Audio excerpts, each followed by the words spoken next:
Tonight on the Rosenberg Report, Iran on fire. Are these the end of days for the wicked, cruel, and bloodthirsty Iranian regime? I sit down with the former head of the Mossad, Israel's legendary spy agency, a Jewish James Bond, to get the latest assessment. As more than 1.5 million protesters pour into the streets of Iran to demand their freedom, President Trump vows to defend the protesters with American military strikes. Can this fast-moving, grassroots, and courageous counter-revolution truly topple Iran's supreme leader and his inner circle? And if so, who might emerge to lead Iran into a brave and complicated new future? It's an exclusive conversation with Yossi Cohen, Israel's former top spy, and it's all right here, right now, on the Rosenberg Report.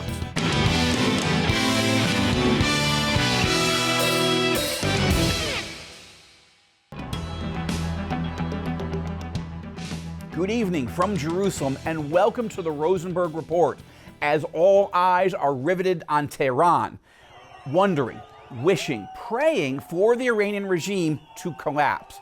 Will it happen? Is this what we're about to see? Let's be crystal clear. The fall of this wicked, apocalyptic, genocidal Iranian regime, so long as it's replaced by a moderate, peaceful, pro-American, and ideally pro-Israel government, would be the greatest geopolitical event of the 21st century. Nothing else would even come close, okay? Let's be clear about that. Now, if, and it's still a big if, but if President Trump decides to actively help bring down the tyrants of Tehran and use military force to set the Iranian people free, this would be the single greatest achievement of his entire career. It would immediately end Iran's funding of Hamas, Hezbollah, and the Houthis and other radical Islamist terror groups. It would dramatically protect American national security and advance American foreign policy interests in the Middle East. It would certainly change the entire security calculus for Israel for the better, making the Jewish state the dominant military and political superpower in the region, and set Israel on the path to unprecedented peace and prosperity, consistent with biblical prophecy and not seen since the days of King David and King Solomon. That would be huge, or as the president might say, huge. Now, the questions on everyone's mind are these. Are these the end of days for the wicked, cruel, and bloodthirsty tyrants in Tehran? Are we about to witness the historic and prophetic collapse of the Iranian regime? And is President Trump about to order American military forces into battle to stop the so-called supreme leader, Ali Khamenei, from continuing to murder those brave souls who are fighting every moment of every day for their freedom? Now, in a moment, I'll show you my exclusive interview with Israel's former top spy to get his perspective on this fast-moving and hugely consequential story. But first, here are the latest developments, and it's important that we track these, okay? Now, somewhere upwards of 1.5 million, even to 2 million Iranians have poured into the streets of Tehran, of Iran, and many dozens of major Iranian cities over the last 2 weeks. They're tearing down Iranian flags, they're setting cars and government buildings on fire, and they are demanding change. Hundreds at least, but maybe over 1,000 at this point, Iranian protesters have been killed, murdered by the regime's security services. Thousands and thousands more have been arrested and beaten. The government has shut down the internet, and they're trying to prevent news and images of the protests from spreading inside the country or outside the country. They're also trying to thwart the opposition from being able to communicate and coordinate. But thank God it is not working. Day after day, the protests have been swelling in size and intensity. To his credit, President Trump is openly supporting and encouraging the protest movement, something his predecessors, Barack Obama and Joe Biden, refused and failed to do. That said, Trump has also sent some mixed signals. Last week, the president dramatically and rightly warned the regime not to attack and kill the protesters, vowing that if they do, quote, America will come to the rescue and the U.S. military is locked and loaded and ready to move, unquote. This was good. But President Trump hasn't done it yet, and people are being killed. They are being arrested. They are being mowed down by Iranian security forces. And in the last few days, the president has actually indicated that he's willing to talk to Iranian officials who've reached out to him, who want to open up a dialogue, want to open up a set of negotiations. Iranian opposition leaders have pleaded with Trump, please do not get hoodwinked by this regime. They say enough is enough. Don't give Tehran's leaders any room to weasel their way out of this. Demand that they stop killing and arresting these protesters before any talks occur, if they occur at all. And I agree with that. And I urge you to be praying for the people of Iran and for President Trump to have wisdom from above on how best to navigate these very choppy and unknown waters. No one in Israel better understands the Iranian regime or has spent more time inside Iran as a spy or played a more decisive role in weakening the Iranian regime and destroying Tehran's capacity to build thermonuclear warheads that could annihilate the United States and Israel than Yossi Cohen. Yossi Cohen is a real-life Jewish James Bond. From the age of 22, Cohen was recruited into the Mossad, Israel's legendary spy agency, and was sent on top secret, deep cover, and highly dangerous missions into enemy countries all over the world, certainly all over the Middle East, including repeatedly into Iran. Yossi Cohen actively stole Iranian secrets while quietly, clandestinely persuading one Iranian official after another to risk his or her life by betraying the regime in Tehran and spying for the Jewish state. Now, from 2013 to 2016, Yossi Cohen served as Israel's 9th national security advisor, working side by side with Prime Minister Benjamin Netanyahu to aggressively oppose and thwart the Iranian nuclear weapons program and warn the world not to let the world's most dangerous regime build, buy, or steal the world's most dangerous weapons. Then, from January 2016 to June 2021, Yossi Cohen served as the head of Mossad, pulling off some of the most dangerous and dramatic operations in the entire history of the agency, including stealing Iran's entire nuclear crown jewels, literally stealing Iran's actual physical plans to build nuclear bombs and warheads from the storage center deep inside the capital of Tehran, the highly guarded storage center where all these nuclear secrets were being held. Now, Yossi Cohen and I first met for coffee about a year ago for a long, off-the-record, get-to-know each other meeting. But now he's written a spellbinding new book, okay? It's called The Sword of Freedom. It's a memoir of his life as an Israeli spy. Like I said, a real-life Jewish James Bond. I couldn't put the book down, and I highly recommend it that you buy it and read it or listen to it on audio. And this time, as I said, look, I'd really like to talk to you about this book, Yossi Cohen agreed to sit down for his first ever exclusive interview on TBN with the Rosenberg Report and with All Israel News. Now, among the many topics that we discussed, I asked Yossi Cohen how he assesses the massive and growing protests all across Iran, what he calls a counter-revolution. And he means that it's a counter-revolution to the Islamic Revolution of 1979 that brought down the Shah of Iran, who was a friend of the United States and a friend of Israel, and put the mullahs and the ayatollahs in control. And I asked Yossi Cohen whether he thinks it's going to be enough, these protests, will they be enough to bring down the regime of the so-called supreme leader of Iran, Ali Khamenei? Again, there's another round of demonstrators flooding into the streets of Tehran and Yazd and Isfahan and all over. I know that there are many, many people on the streets, and we like what they do, and I think that the counter-revolution has to really come from within Iran, not only by helping them coming from the outskirts of Iran itself. So, do I believe that Iranians alone could topple this regime? I don't. Okay. It is not that I decry what they do. It is not that I criticize. No, you're as strong against this regime as somebody can be. Absolutely. I think that they should do it. And yes, unfortunately, Iran is conducting brutal fights against them. There are many casualties and more will come.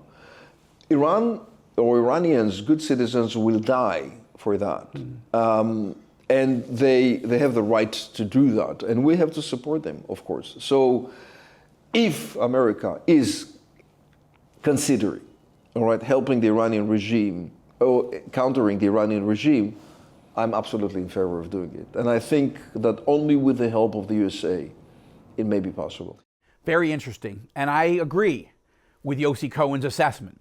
But of course, bringing down this regime is only half the battle. The next question is this: who might lead Iran if and when the regime falls? If other radicals take over, then what's the point, right? It could be worse than what we've just had. But we would want the moderates to be able to seize control. We want pragmatists and people who like the United States and like Israel to take over. And that's why I specifically asked Yossi Cohen about Iran's exiled crown prince, Reza Pahlavi, the son of the late Shah of Iran, whose support seems to be growing. Does Yossi Cohen believe that Reza Pahlavi, has enough popular backing across the Iranian nation that if Khamenei's regime falls, Pahlavi could emerge as the country's next leader? You know, the Pahlavis left Iran 50 years ago. And I don't think that the Iranians are expecting the family to be back and to run the country again. It's a different country. Okay. Generations have not lived, under their supervision or advice, right? So I think Iran is different. If the regime will, I hope, hopefully will be toppled down, or it will be destroyed by Iranians themselves, or with the help of the USA and us, let's say, I strongly believe that a young, maybe secular leadership will rise from within. Okay, now I have to admit that Yossi Cohen's answer surprised me. It was clear that Cohen does not think that Reza Pahlavi is likely to be Iran's next leader. And look, that may be true. Yossi Cohen might be right. He certainly has an extraordinary amount of experience with Iran and inside Iran and analyzing Iran. But honestly, I'm not certain if he's right about this, and I want to tell you why, okay? As I watch the protests growing in size and intensity, it's Reza Pahlavi's name that keeps being mentioned by protesters again and again in Tehran and all over the country.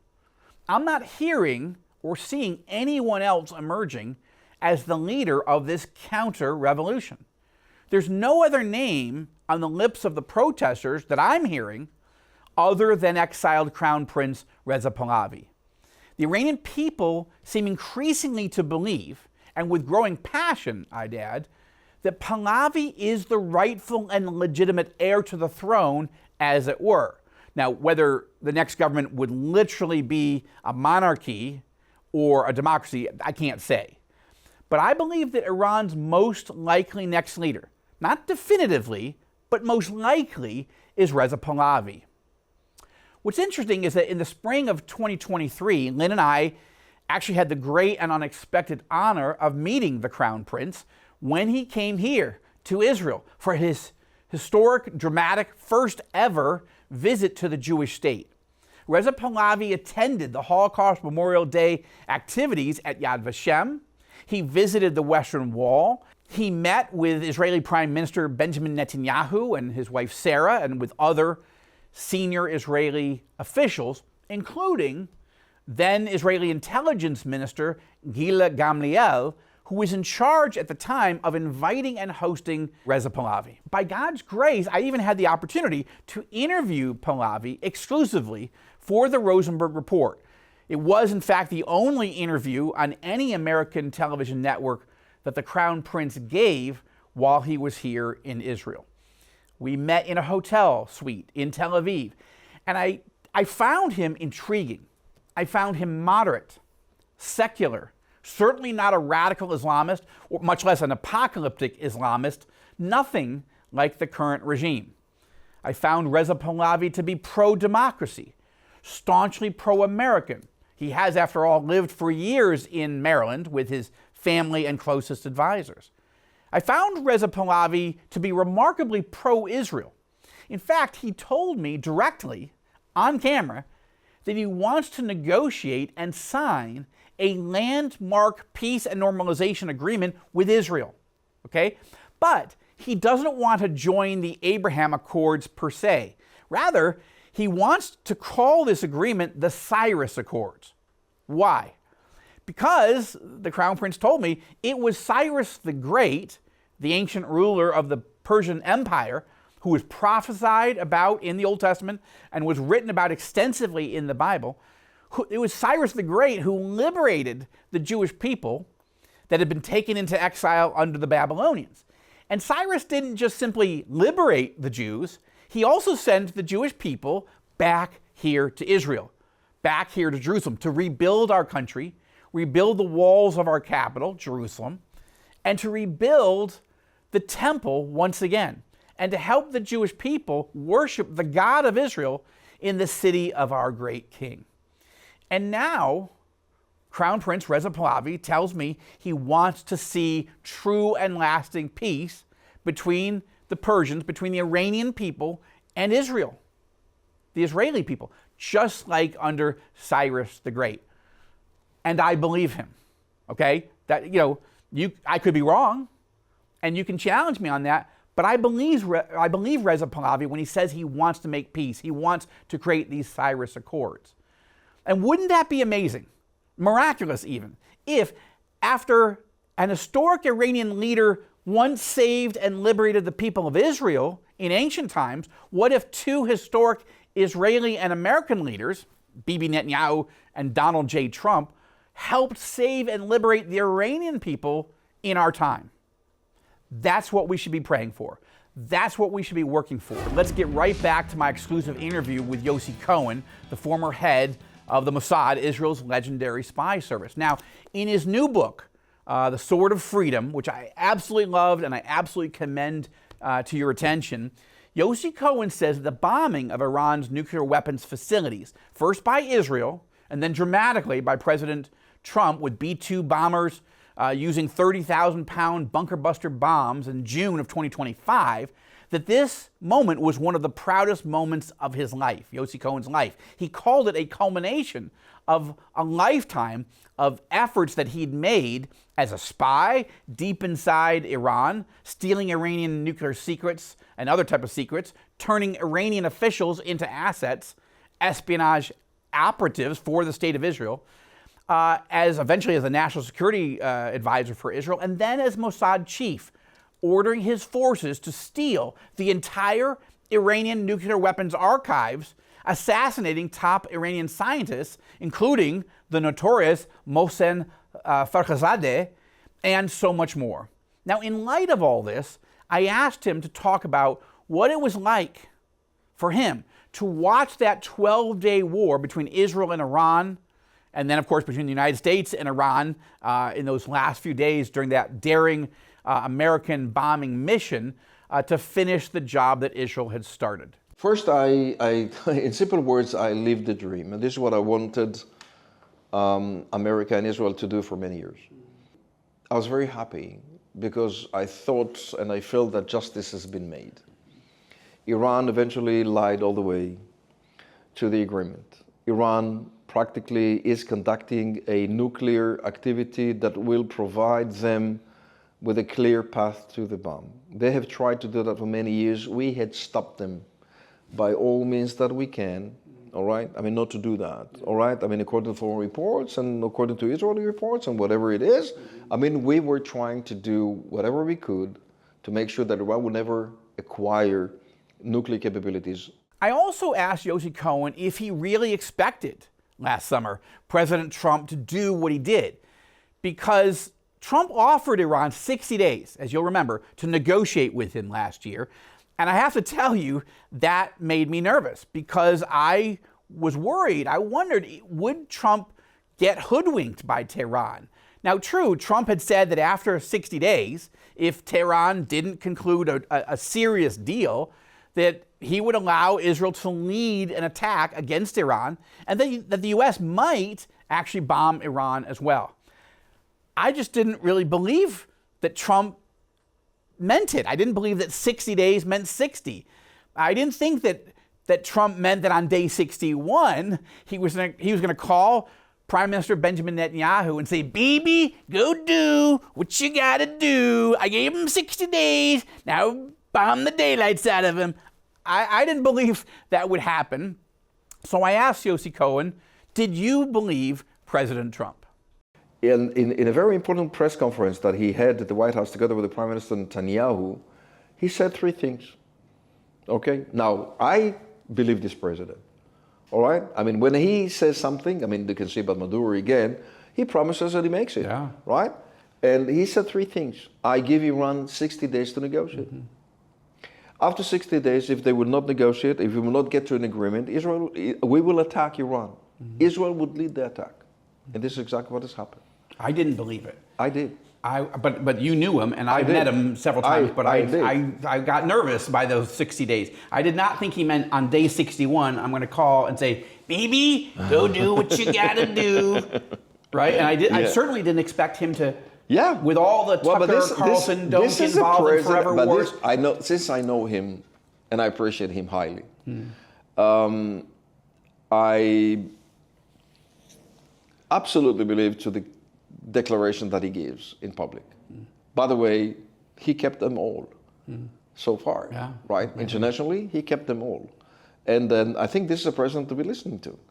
And I cherish, I appreciate, and I thank you all Americans, I mean, for doing all that. I mean, making this happening inside Iran is a dream. I mean, Iran could not acquire nuclear weapons, and America just, together with Israel, together with the Mossad forces, have just confirmed that the sites have been obliterated. I accept it. And more than that, what's happening right now is that they say, and if you will continue, and you're planning to continue, and this is a very important message, we can come again.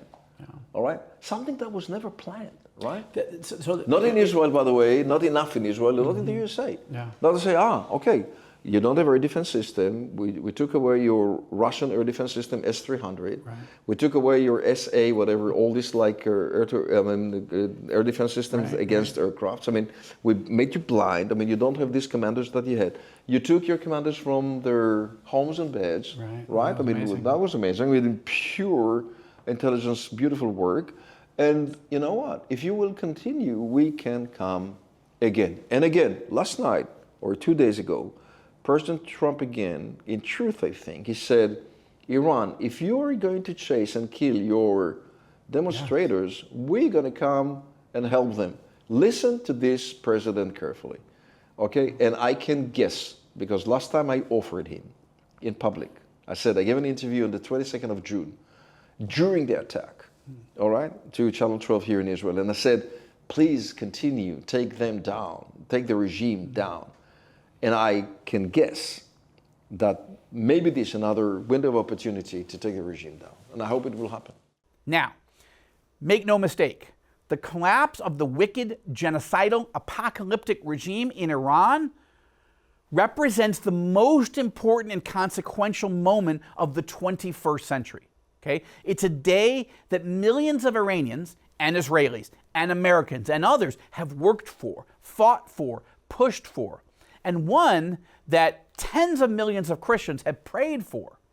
Now, we're in a very early stage of one of the most dangerous, tectonic, and transformational moments in world history. Okay? And it may also prove to be prophetic, but it's only just the beginning.